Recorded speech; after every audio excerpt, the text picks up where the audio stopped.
5 cartas do topo do deck. Cadê aqui? Olha, 5 cartas do topo e escolho uma carta. Quando eu ataco, eu posso escolher cartas da minha mão para aumentar o poder da minha carta. Digamos que eu queira bater.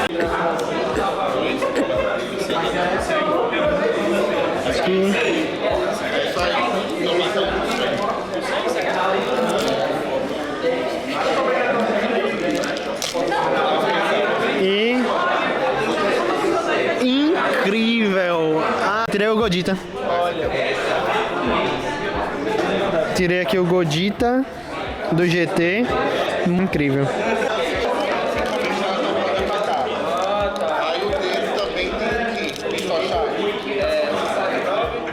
E, ah, meu Deus do céu, simplesmente esse daqui é o meu personagem favorito de Dragon Ball.